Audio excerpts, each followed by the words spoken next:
Senhor esteja convosco. Ele está no meio de nós. Proclamação do Evangelho de Jesus Cristo segundo João. Glória a vós, Senhor. Naquele tempo, Jesus ergueu os olhos ao céu e rezou, dizendo: Pai Santo, eu não te rogo somente por eles, mas também por aqueles que vão crer em mim pela sua palavra, para que todos sejam um, como tu, Pai, está em mim e eu em ti, e para que eles estejam em nós, a fim de que o mundo creia que tu me enviaste. Eu dei-lhes a glória que tu me deste, para que eles sejam um, como nós somos um, eu neles e tu em mim, para que assim eles cheguem à unidade perfeita e o mundo reconheça que tu me enviastes e os amastes como me amastes a mim. Pai, aqueles que me deste, quero que esteja comigo onde eu estiver, para que eles contemplem a minha glória, glória que tu me deste, porque me amaste antes da fundação do universo. Pai justo, o mundo não te conheceu, mas eu te conheci, e esses também conhecerão que tu me enviaste. Eu lhe fiz conhecer o teu nome, e os tornarei conhecido ainda mais, para que o amor com que me amaste esteja neles, e eu mesmo esteja neles. Palavra da salvação. Glória a vós, Senhor. Queridos irmãos, continuando a leitura do Atos dos Apóstolos, hoje nós vemos aqui o Atos dos Apóstolos falando dessa discussão que aconteceu, desse escândalo que eles achavam quando Paulo pregava sobre a ressurreição de Jesus. Então fala daqui dois povos aqui, os saduceus. Mas quem eram saduceus? Saduceu não era uma raça de povo.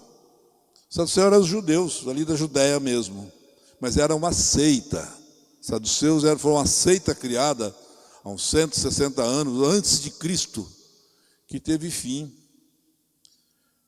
no ano 73 depois de Cristo, com a destruição do templo de Jerusalém. Então esses saduceus, eles não acreditavam em espírito, em anjo. Era os judeus que estavam em Deus, mas não existia. Agora, quanto mais falar de ressurreição para eles. Já tinha aí o que os fariseus, também judeus, eram um grupo de judeus devotos do Torá. O que era o Torá? O Torá era o livro que tinha os 5 primeiros livros da Bíblia. Aqueles 5 primeiros livros que nós temos até hoje. Eles eram devotos desses 5 primeiros livros. Eles já acreditavam em alguma coisa que Paulo falava, mas também não estavam de acordo com a ressurreição. Aí quando Paulo diz, eu sou fariseu, sou filho de fariseu, aí que deu a confusão mesmo. Aí que deu a briga. Dois povos que já não se bicavam muito, aí o outro falar que era fariseu e pregando ressurreição, aí que saduceus quiseram quebrar o pau mesmo, né? Então nós vemos aqui a leitura, né, que pegam Paulo, as autoridades, tiram Paulo de lá, levam lá para... Esconde Paulo, né? Vão lá, porque senão eles vão apedrejar Paulo aí. E tiram Paulo dali e levam lá para uma área militar deles para que Paulo possa ficar em segurança. Só que aí Paulo, em sonho, Deus fala com ele: Paulo, eu quero que você saia agora daqui. Quero que você vá para Roma, para dar esse testemunho que você deu de mim aqui. Que Paulo andou toda a região dando testemunho do Evangelho, pregando a ressurreição, falando sobre Jesus, a morte de cruz, sua ressurreição. Paulo andou toda aquela região. Agora é a vez de você ir para Roma. E Paulo faz-se as malas e vai mesmo para Roma. Mas sabe como foi essa viagem de Paulo para Roma? Acorrentado. Paulo já vai para Roma acorrentado. E ali, a evangelização de Paulo ali, o testemunho dele, não foi com palavras e nem com ação. Foi com prisão e derramamento de sangue. Foi assim que Paulo aí evangelizou ali. Sendo fiel até o fim, até o seu martírio. Então veja, queridos irmãos, que a nossa igreja, ontem eu falava aqui, né?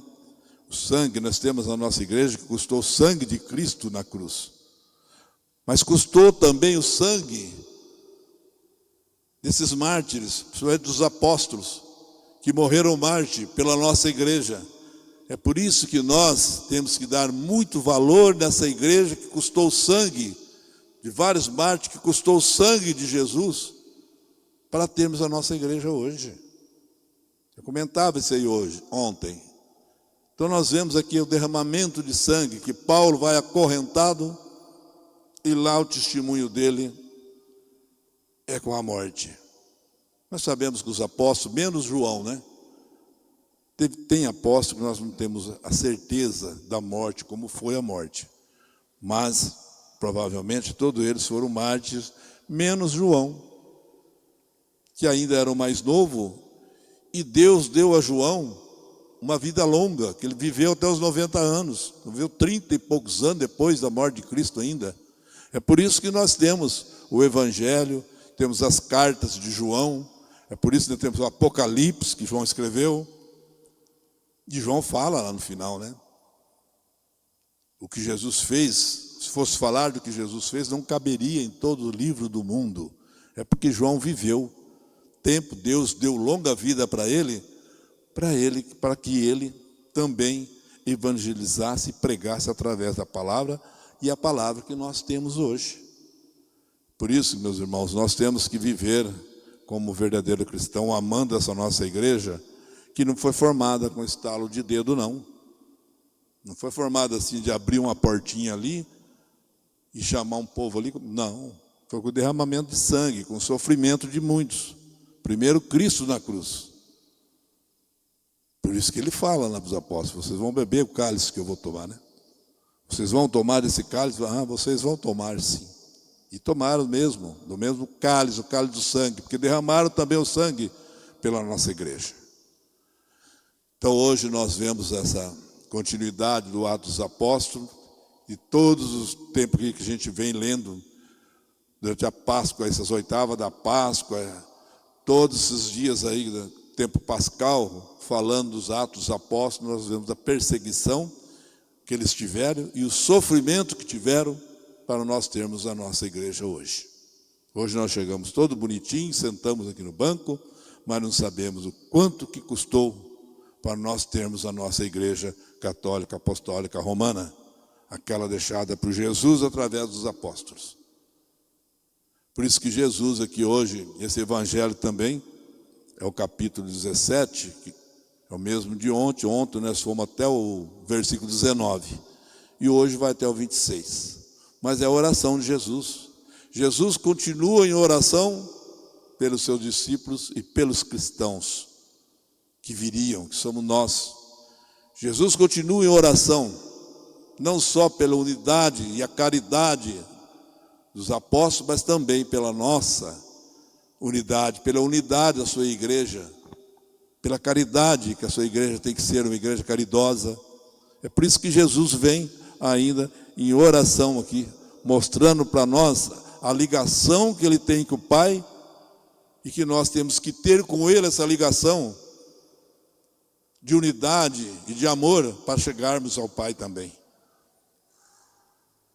Então vejam bem, hoje, olha que o nosso consolo, nós temos consolo no século 21. Pensar que Jesus orou por nós, pela nossa fé, nossa santidade, pela nossa unidade, há mais de 2000 anos. Quer dizer, serve de consolo, mas não só de consolo, de responsabilidade também.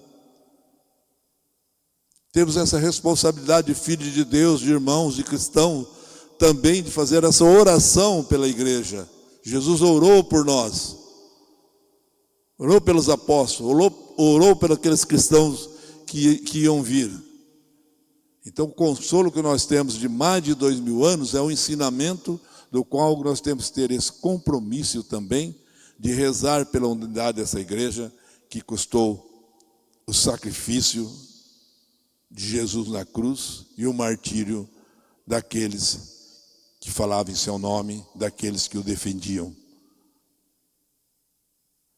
Então, para nós hoje, fica bem mais fácil, mas nós temos que levar a palavra de Deus no coração para podermos entender por que Jesus foi o Verbo encarnado, por que morreu por nós, por que deixou essa igreja por nós.